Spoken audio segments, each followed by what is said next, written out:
Lesson 22, solving word problems involving conversion. Question 1. What is the smallest unit of measurement, foot or yard?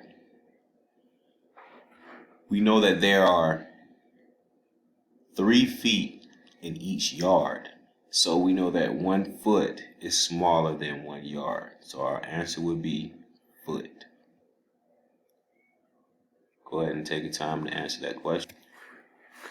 Question 2. How many feet are in 5 yards? And explain how you calculated your answer. So here we need to convert our yards to feet.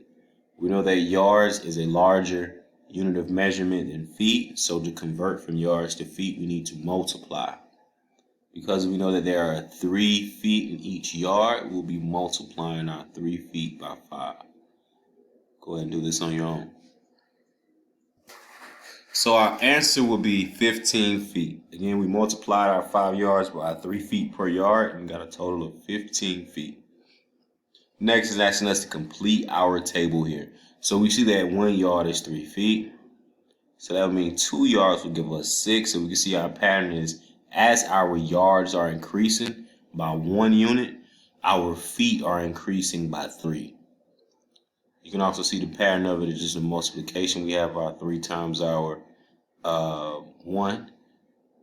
And then we have our 3 times our 2 gives us our 6. And we have our 3 times 3 gives us our 9. So we continue this pattern out and you can complete the table on your own.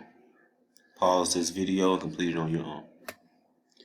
To complete our chart, we know we'll continue the pattern of for every 1 yard, we have an increase of 3 feet. So for our 4 yards, we had 12 feet. So if I went to 5 yards, we know we have 15. For 6 yards, that'll be 18 feet. 7 yards is 21 feet. And 8 yards is 24 feet. Next question is question 4. It says, how many yards are equivalent to 30 feet? And explain how you calculated your answer. So here we need to convert our feet to yard. We know that yards is a larger unit of measurement than feet. Therefore, if I'm going to a larger unit, I'm going to be dividing. So we have our 30 feet. I will be dividing that 30 feet by our 3 feet per 1 yard. We know it's 3 feet in every yard. So I would be dividing my 30 feet by my 3 feet per 1 yard. Go ahead and do this on your own. I would answer my question with 10 yards. I know that if there are 3 feet, if there are 3 feet in every yard, I would divide my 30 feet by 3 feet per yard. After dividing, I would get an answer of 10 yards.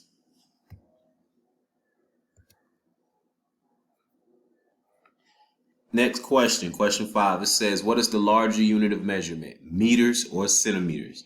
Pause this video and answer it on your own. Also, use this measurement here on the side to help you. So our answer to question 5 should be meters. It asked us, which is the largest unit of measurement, meters or centimeters? The answer should be meters. It says, how did you know which unit of measurement was largest? So we looked here.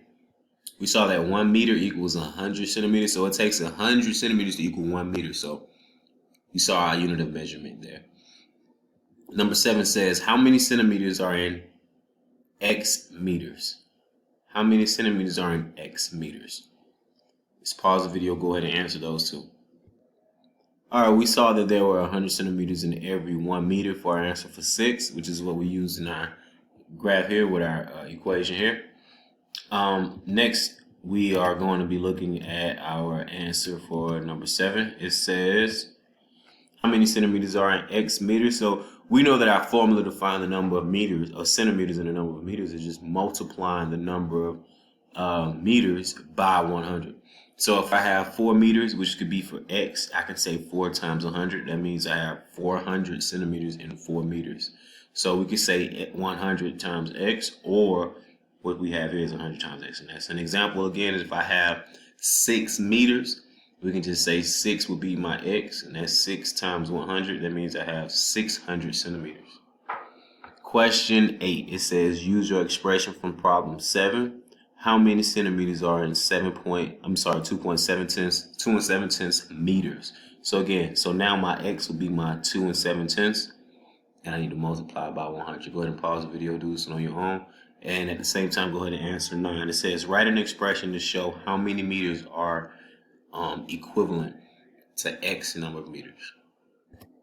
So for 8, it asks us to use the expression from our previous question, where we had our 100 centimeters times our X number of meters. It said if we had 2 and 7/10 of number of meters, how many centimeters would that be? So we multiplied our 2 and 7/10 times 100, and we got 270 centimeters.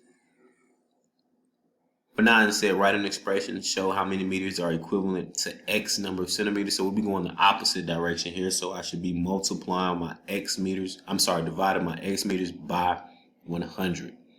I'm going to a smaller measurement. I'm going from meters to centimeters, so I'm going to divide. So that's going to be my X meters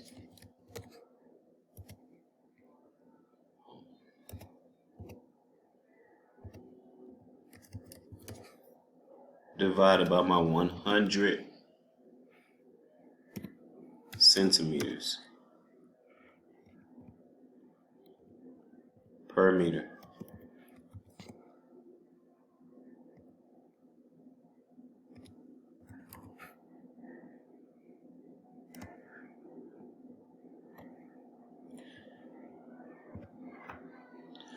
Question 10 says, use your expression from problem 9, which is our X meters divided by 100 centimeters per meter. How many meters are equivalent to 400 centimeters? So we want to know how many meters are equivalent to 400 centimeters now. Let's pause the video and answer that question. Afterward, you can go ahead and complete the table for here.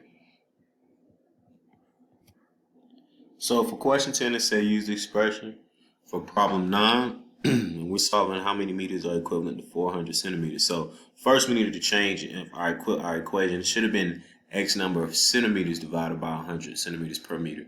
After changing it, we use our equation. So if we have 400 centimeters, I'm going to plug in my 400 for my X. So it'll be 400 centimeters divided by 100 centimeters per meter, which is what we did here. 400 centimeters divided by 100, and we would get 4 meters, which is what our answer should be. So in our equation, in our table, we can see that our pattern is showing that for every 1 meter, we're multiplying it by 100 to get our centimeters. So if I have 1.1 5/10 meters, I multiply it by 100, and that equals 150 centimeters, which is the same as if I was to divide my 150 centimeters by 100, moving my decimal to the left twice, and we get 1 5/10. Same thing as my 100. If I divide it by 100, move my decimal to the left twice, we get 1. So I'll do the same thing here. So if I had my 200 divided by 100, I would just move my decimal to the left twice, and I would get 2. So my answer would be 2. For my 270, if I was to divide it by 100, I would get 2 and 7/10. If I continue to my 400, if I divide it by 100, I get 4, and if I have my 480, I get 4 and 8/10. Now we can do our centimeters.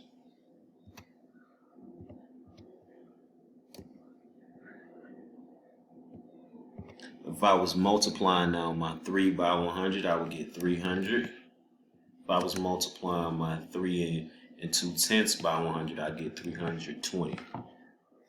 And that would be our answers for question 11. So now 12 says how many meters are equivalent to 175 centimeters. So now it's saying the same thing in this table. If I had 175 centimeters here, how many meters would I have here? We're just following the same table. And how many centimeters are equivalent to 2 and 3700 meters. So the same thing is if I had 2 and 3700 meters here, what would be my answer here? So for number 12, it says if I had 175 centimeters, meaning if I had 175 here, how many meters would I have? And for 13, it says if I had 2 and 3700 meters, meaning if I had 2 and 3700 here, how many centimeters would I have here? Let's pause the video and answer that. For 12, we know what if I had 175 centimeters, I'll be dividing it by 100 to find my number of meters, and I would get 1 and 7/75 meters. For 13, if I had 2 and 37 meters, I would be multiplying it by 100 to find out the number of centimeters, and that would be 237 centimeters. Number 1 says, Juanita has 1.5 gallons of milk. Question is, how many cups of milk does she have? And explain how you got your answers. So we need to convert our gallons, our 1.5 gallons of milk, into cups. There's multiple ways you can solve this question. First, our answer would be 24. You can multiply your 16 cups. We know there's 16 cups in every gallon. We know she has 1.5 gallons, so we can multiply our 16 cups by our 1.5 gallons. We know 1.5 is the same as 1 and 5/10. If I multiply 16 by 1 and 5/10, I will get 24, and that would be my answer, 24 cups. I also know that if I have 1.5 gallons, and I know that it's 16 cups in 1 gallon, then that could be 16 plus a half of a gallon. If I have 16 cups that equals 1 gallon, that means half of my 16 or half of a gallon would be 8. So I can add 16 to 8 and get 24. There's 2 ways you can solve that answer. Next it says Benjamin has 3 gallons of punch. He adds another half a gallon of juice to the punch. How many gallons of punch does he have now? How many cups? And explain your reasoning. So let's pause the video and answer the question. To answer this question, I know I can multiply my 3.5. Well, first we need to add our gallons together. So if I add my 3 gallons and my half, we know we get 3.5 gallons. To convert our gallons to our cups, we know we need to multiply our 3.5 gallons by our 16 cups per gallon.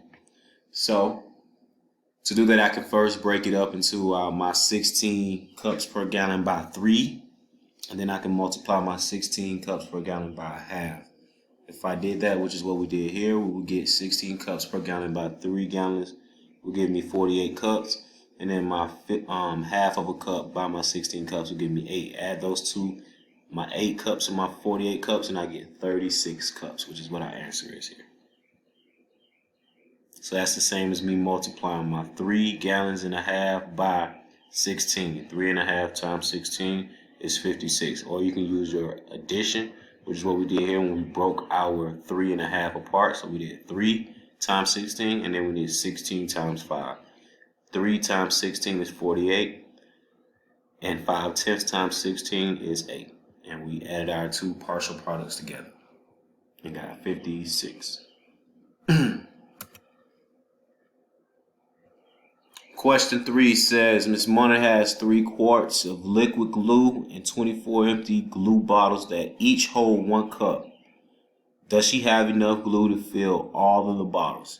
We have our conversion here. We know that 1 quart is 4 cups. So if she has 3 cups and we know that she has 24 bottles, what we want to do first is convert our quarts to our cups, and we want to know if she has enough. Let's pause the video and answer it on your own. To answer our question, first we need to convert our 3 quarts to cups. We know that we can multiply our 3 quarts by 4 cups per quart, and we can see that she had 12 cups. So our 3 quarts was equivalent to 12 cups.